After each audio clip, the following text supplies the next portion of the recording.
নমস্কার বন্ধুরা, উর্মিলা রান্নাঘরে অনেক অনেক স্বাগত জানাই আর অনেক অনেক ভালোবাসা নিয়ে আজকে আমার রান্নাঘরে দেখাবো। এই দেখুন, অনেক 3 কিলো সাইজের এটা হচ্ছে ব্লাড কাপ মাছ। ব্লাড কাপ মাছের আজকে রেসিপি করে দেখাবো। আর কি দিয়ে রেসিপিটা করছি আপনারা কিন্তু পুরো ভিডিওটা দেখার জন্য আপনাদের কাছে অনুরোধ রইল। তো চলুন প্রথমে মাছটাকে কেটে নিচ্ছি। আমি তো কাটতে পারবো না, আমার আজকে শ্বশুর কেটে দিবে। এই দেখুন, শ্বশুর বাবা কেটে দিচ্ছে মাছটা। অনেক বড় মাছ, এই মাছটা কিন্তু আমি কাটতেই পারতাম না। কেটে দিচ্ছে আমাকে মাছটা।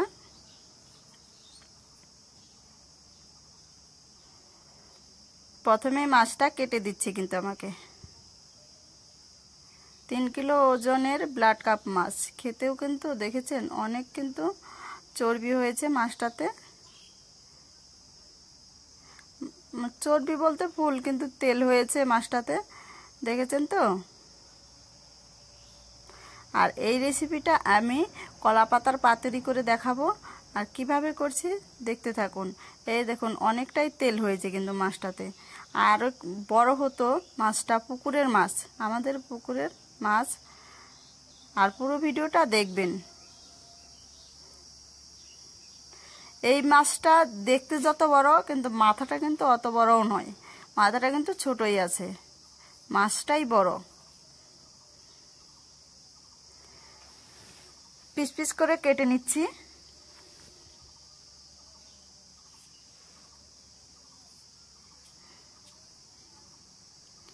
সম্পূর্ণ মাছ কিন্তু কাটার পরে আমি এটাকে ধুয়ে নিব।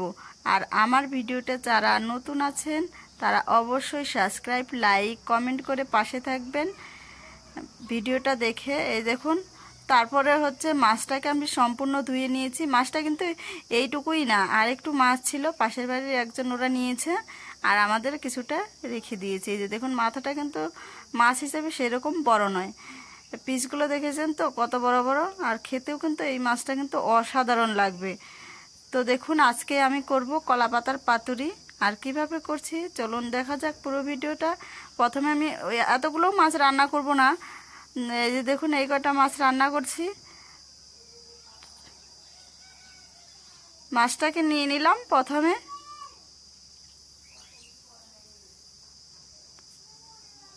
তারপরে দেখুন এখানে আমি দিয়ে দিব কয়েকটা পেঁয়াজ কুচি আর হচ্ছে রসুন দিয়ে দিচ্ছি প্রথমেই গামলাটার মধ্যে দিয়ে দিব। তারপরে লঙ্কার বাটা, শুকনো লঙ্কা বাটা দিয়েছি এখানে। আর কলা পাতার রেসিপিটা যে কোনো মাছ দিয়েই হোক না কেন খেতে কিন্তু অসাধারণ লাগে। তারপরে দিয়ে দেবো স্বাদ মতো লবণ আর হলুদের গুঁড়ো দিয়ে দিয়েছি এখানে, গোলমরিচ বাটা। তারপর দিয়ে দেবো রসুন বাটা। তারপর দিয়ে দিচ্ছি এখানে আদা বাটা আর হচ্ছে জিরে বাটা দিয়ে একটু করে তেল নিয়ে নিচ্ছি। তেলটা দিয়ে সুন্দর করে আমি মেখে আধ ঘন্টা রেখে দিব এটাকে। মাছটা এত বড় ছিল দেখেছেন তো, আমি কাটতেই পারছিলাম না, মাছটা ধরতেও পারছিলাম না। মেখে যদি আধ ঘন্টা রেখে দেওয়া যায় মাছটা কিন্তু খেতে কিন্তু অসাধারণ লাগে। এভাবে করে আমি মেখে রেখে দিব আধ ঘন্টা।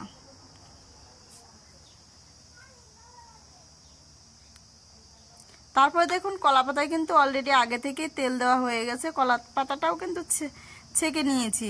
এখন একটা একটা করে মাছ কিন্তু আমি আধ ঘন্টা পরে এখন একটা একটা মাছ দিয়ে দিচ্ছি এর উপরে। কার কার কলা পাতার রেসিপি খেতে ভালো লাগে কমেন্টে জানিয়ে যাবেন। আর আমার চ্যানেলে যারা সাবস্ক্রাইব করেছেন তাদেরকে কিন্তু অনেক অনেক ধন্যবাদ। আর যারা করেননি তারা সাবস্ক্রাইব করে পাশে থাকার সুযোগ করে দিবেন। এই দেখুন, পাতাতে কিন্তু মাছগুলো কিন্তু আটছে না, দেখেছেন তো। দিয়ে দিচ্ছি সাজিয়ে, তারপর উপরে মশলাগুলো দিয়ে দিব। কম তেলেই কিন্তু অনেক তেল উঠবে, এই মাছটাতে কিন্তু অনেক তেল আছে। দিয়ে দিব এখন। এই যে দেখুন, এটা হচ্ছে রুটি ভাজার তাওয়ার মধ্যে বসিয়ে দিব। দিয়ে দিলাম, বসিয়ে দিলাম।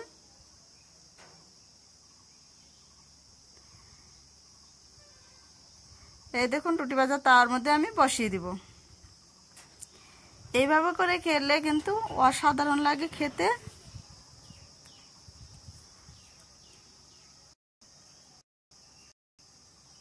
দেখাচ্ছি আপনাদেরকে। এখন আমি উনুনের মধ্যে বসিয়ে দিলাম। বসানোর পরে হালকা আজে এটা কিন্তু জাল দিতে হবে, বেশি আবার আগুন দিলে কিন্তু এটা বেশি মাছটা পুড়ে যাবে, দেখেছেন তো। তারপর আমি এটাকে একটা ঢাকনা দিয়ে ঢেকে দিচ্ছি 20 মিনিটের মতো। এই পিসটা আমি কলা পাতা এটাকে ভেজে নিচ্ছি। তারপরে আবার দেখুন এখন আমি এই মাছটাকে, এই ঢাকনাটাকে এখন সরিয়ে দিব। দেখা যাক কত দূর হলো। এই দেখুন কত সুন্দর করে ফুটছে।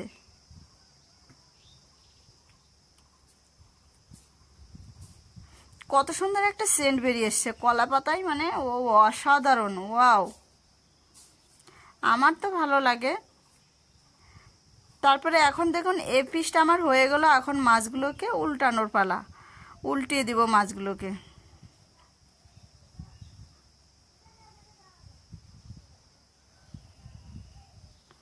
এই দেখুন এইভাবে করে আমি নামিয়ে নিচ্ছি। এই যে এখন আমি উল্টে দিলাম।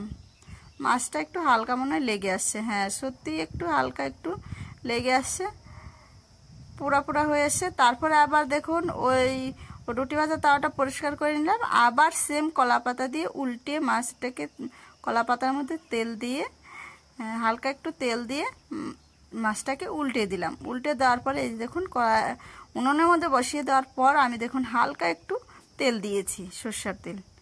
এই দেখুন প্রায় আমার এটাও সেম 10 থেকে 15 মিনিটের মতো হালকা আঁচে উনুনে আমি জাল দিয়ে নিব। এই দেখুন ফুটছে একটু হালকা, এটা কিন্তু বেশি জাল দিলে হবে না। এখন আমি এটাকে নামিয়ে ফেলবো।